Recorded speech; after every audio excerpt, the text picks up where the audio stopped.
Ito naman, si Jenny Ramos naman, maka-Sir Mark. Okay na yung baby na lang. Ay, okay na yung Mark na lang. Kayo talaga. Patuloy natin si Bato. Doing this not for myself, but for the sake of our country. Uy, sandali. Kayo yung inaakusahan na meron kayong kabulastugan pero mga pagpatay na ginawa nung mga panahon ng kayo ay nanunungkulan. Bakit naman nasama kami dyan? Bakit naman for the sake of the country naman yan? Para sa sarili mo lang yan, Tobats, ikaw naman, Pilipinas nang nakataya dito, soberenya ng Pilipinas. Bakit naman nadama yung soberenya ng Pilipinas? Nung panahon na iniimbestigahan sa inyo, sakop. Hindi naman sakop, no? Kasali tayo sa ICC. Bato. At yun is nirespeto ng ICC. Di ba, Ralis Carlenga? Yabang noon, takot ngayon. Sabi ni Rowena, ang bilis naman ng comment section, Buduan. Noong mga panahon na yon, sakop tayo. Kumbaga, kasali, kaanib ang Pilipinas sa ICC. Bakit naman biglang soberenya ng Pilipinas naman? Di ba, tingnan mo kung nung kumalas si dating Pangulong Duterte, 2019, kung di ako nagkakamali, hindi na sinasama yon ng ICC doon sa kanilang mga ginagawang investigasyon at doon sa mga ikinaso sa inyo? Tuloy, wag mo nasama kami. Ikaw naman, Bato, bigla mo kami dinamay dyan. Ang nakataya dito kinabukasan ng ating bansa. Sana suportahan ninyo kami sa aming pakikibaka dito dahil hindi po ito biro. Kami po ay... Siya hindi biro. Ikaw yung ikukulong Ako'y naging chip-in lang para magtrabaho. Tapos gano'n. So, kasalanan na lang ni Duterte. Siguro, idiin mo nang idiin. Sabihin mo, yung mga pinag-uutos niya. Baka sakali na bumaba ang sentensya mo. Di ba? Parang gano'n na ho ang papunta nila, mga kababayan.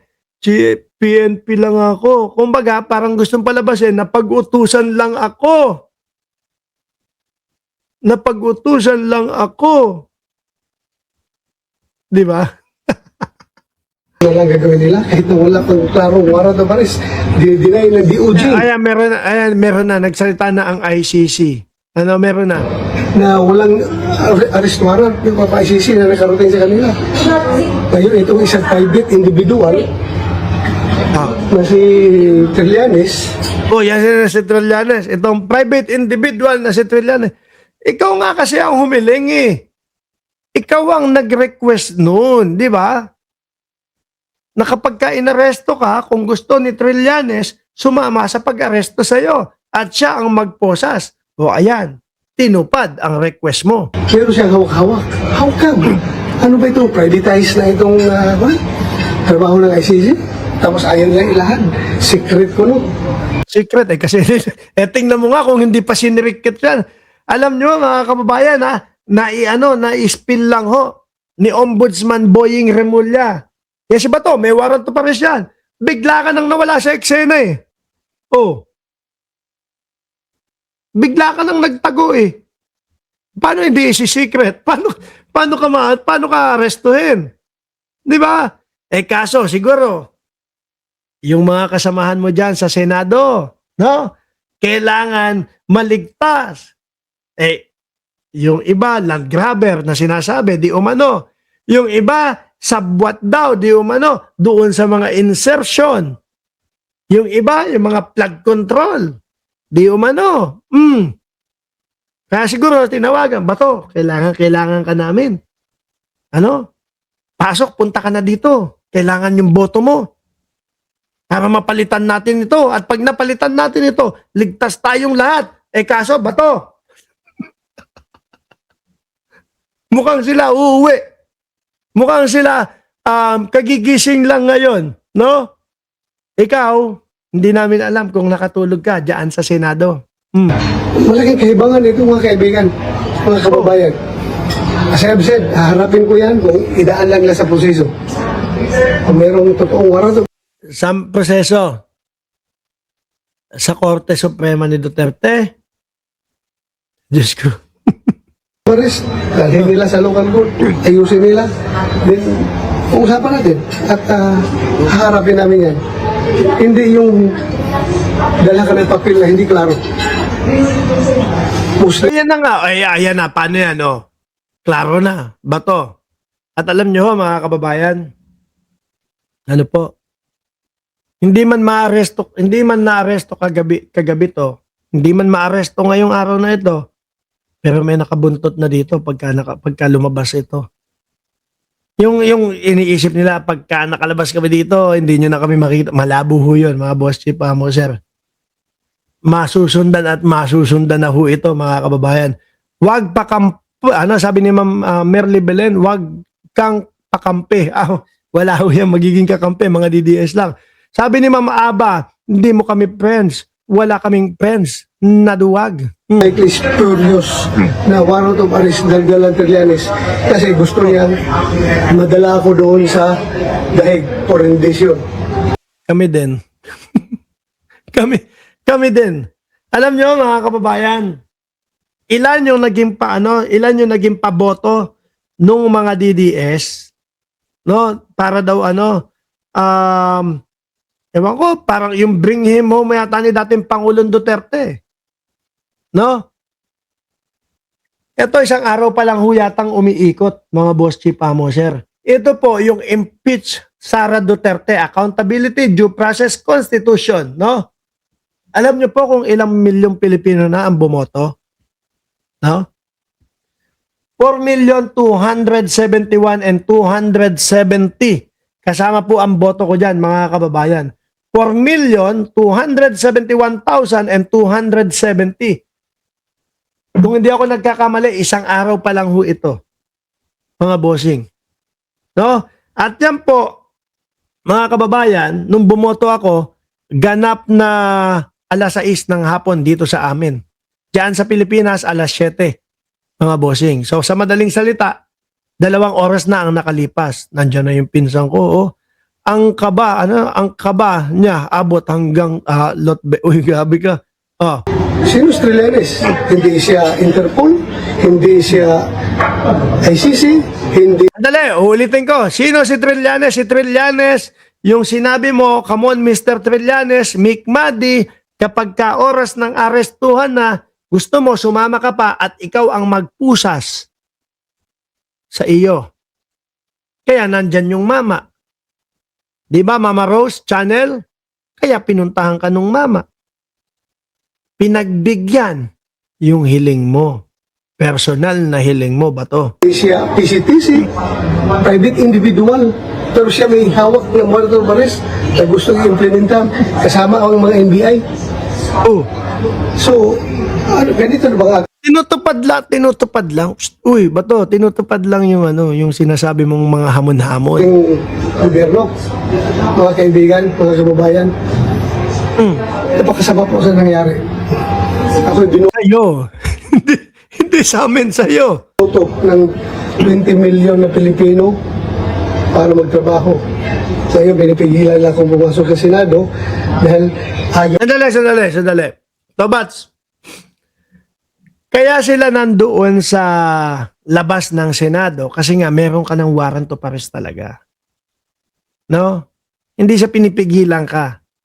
Siyempre, alam nila na kapag kaya si Bato de la Rosa nakapasok sa Senado, malamang sa alamang yan, hindi lalabas yan. Matatagalan pa yung pag-aresto sa kanila. Kaya inabangan ka na. Pero ang totoo, kaya ka pumasok, siguro nasabihan ka ng mga kasama mo na hindi paligtas, na Bato, kailangan ka namin dito. Kailangan namin yung boto mo upang sa ganon, maligtas tayong lahat. Kaso, ipit ka dyan, boss. Sabi ko nga sa inyo, mga kababayan, yung mga senador na sila Joel Villanueva, Chis Escudero, yung mga bilyar, nakakagigising lang ho nila. Si Bato, hindi ho natin alam. Baka hindi pa nakakatulog to. Ang hirap matulog ng ganyang sitwasyon. nila na maagaw namin ang liderato ng Senado. Pero hindi sila Uy, ano nga eh, tuwan-tuwa na nga yung mga DDS dun eh, di ba? Dahil naagaw ho nila yung mga liderato, mga kababayan. Tuwan-tuwa na, kaya lang, hindi pa pinaabot ng isang oras yung pagsasaya ng mga DDS, mga bossing, eh bigla naman. Sugod naman yung tropa ni Melvin Matibag. Oh, naging successful sa pagharang sa akin dahil nakapasok ako talaga. Nagipagbunuan ako sa kanila. Makita niyo sa video. munok ng putik naman, boss. Wala akong nakita na nakikipagbunuan ka. Ano to, ipe-play ko na naman. O sige, play ho natin. Ibabalik pa din ho natin tong speech ni Bato de la Rosa. Ipe-play ko to nang walang tapos, walang putulo, mga kababayan. Tingnan natin kung talagang meron sinasabi si Bato de la Rosa na nakipag-wrestling, nakipagbunuan daw po siya doon sa kanila. Oh. Ayan, oh. Oh, atras ko ho, ha. Eh, wag nyo na. Kayo naman, nadapa na nga eh. Oh, ayan, oh.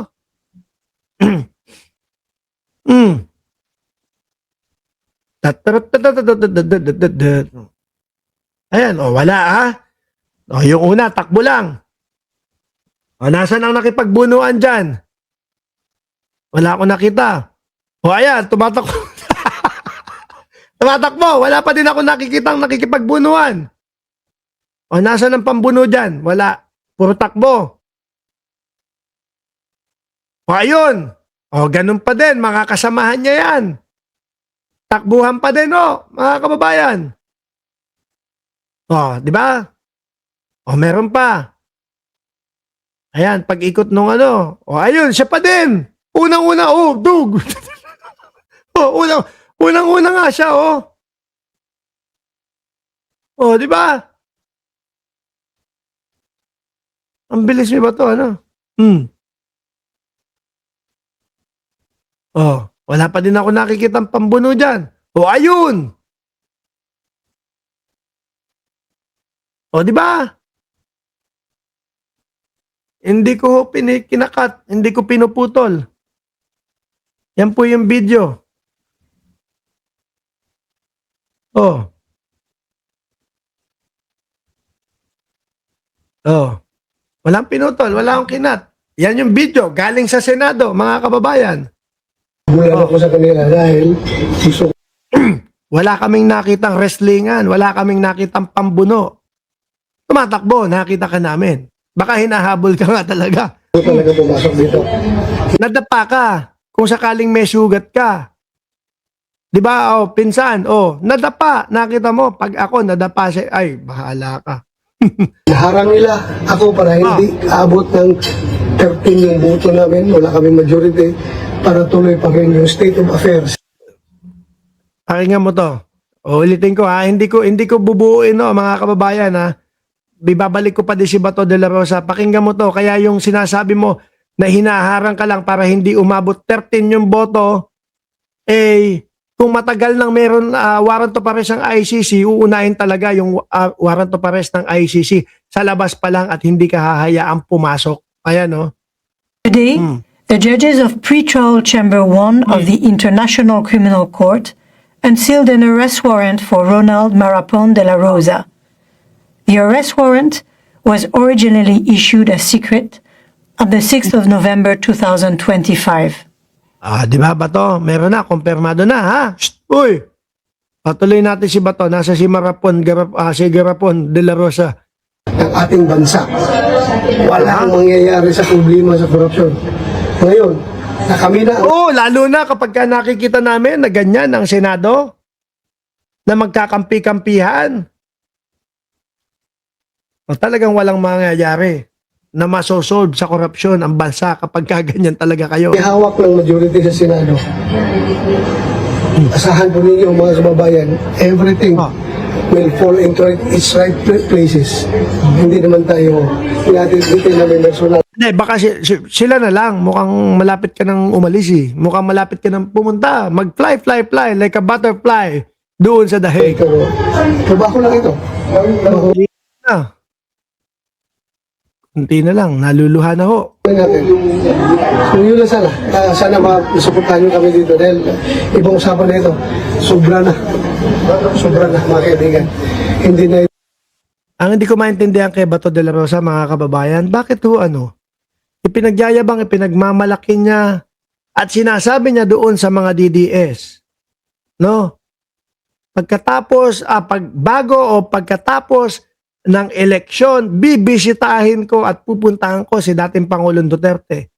Sila de Bongo, ang sinasabi, mga kababayan, ay sasamahan hanggang huli si dating Pangulong Duterte.